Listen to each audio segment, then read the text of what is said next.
బాలయ్య బాబు గత 3 సినిమాలతో హ్యాట్రిక్ అందుకున్న విషయం తెలిసిందే. అటు సినిమాల పరంగా, ఇటు రాజకీయ పరంగా సక్సెస్ అవుతూ ఫుల్ ఫామ్‌లో ఉన్నారు బాలయ్య బాబు. ఇకపోతే బాలకృష్ణ ప్రస్తుతం దర్శకుడు బాబీ దర్శకత్వంలో ఓ సినిమాలో నటిస్తున్న విషయం మనందరికీ తెలిసిందే. సితార ఎంటర్‌టైన్మెంట్స్ పతాకంపై నాగవంశీ ఈ సినిమాను నిర్మిస్తున్నారు. అయితే ఈ సినిమాకు తాజాగా మూవీ మేకర్స్ టైటిల్‌ను ప్రకటించారు. డాకు మహారాజ్ అనే పేరును ఈ సినిమా టైటిల్‌గా ఖరారు చేశారు మూవీ మేకర్స్. ఇదే విషయాన్ని తాజాగా మూవీ మేకర్స్ తెలిపారు. ఇందుకు సంబంధించిన ఒక టీజర్‌ని కూడా విడుదల చేశారు.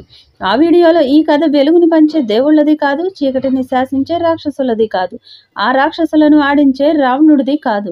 ఈ కథ రాజ్యం లేకుండా యుద్ధం చేసిన ఒక రాజుది, గండ్రగొడ్డలి పట్టిన యమధర్మరాజుది, మరణాన్నే వణికించిన మహారాజుది అనే సంభాషణలతో టీజర్ మొదలవుతుంది. గుర్తుపట్టావా డాకు మహారాజ్ అంటూ బాలయ్య చెప్పే డైలాగ్స్, విజువల్స్ ప్రేక్షకులను బాగా మెప్పిస్తున్నాయి. తాజాగా విడుదలైన ఈ టీజర్కు ప్రేక్షకుల నుంచి భారీగా రెస్పాన్స్ వస్తుంది. ప్రస్తుతం ఇందుకు సంబంధించిన వీడియో వైరల్గా మారింది. ఇకపోతే బాలయ్య బాబు చివరగా భగవంత్ కేసరి సినిమాతో ప్రేక్షకులను పలకరించిన విషయం తెలిసిందే. ఈ సినిమా తర్వాత నటిస్తున్న సినిమా కావడంతో ఈ సినిమాపై భారీగా అంచనాలు ఉన్నాయి. వచ్చే సంక్రాంతికి జనవరి 12న సినిమా విడుదల అని ప్రకటించారు. దాంతో ప్రమోషన్స్ మొదలుపెట్టారు.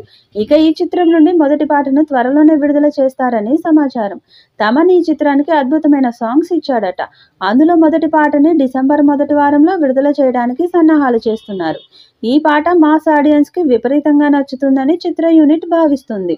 మరి విడుదలయ్యాక ఈ సాంగ్ ఎలాంటి రికార్డ్స్ క్రియేట్ చేస్తుందో చూడాలి.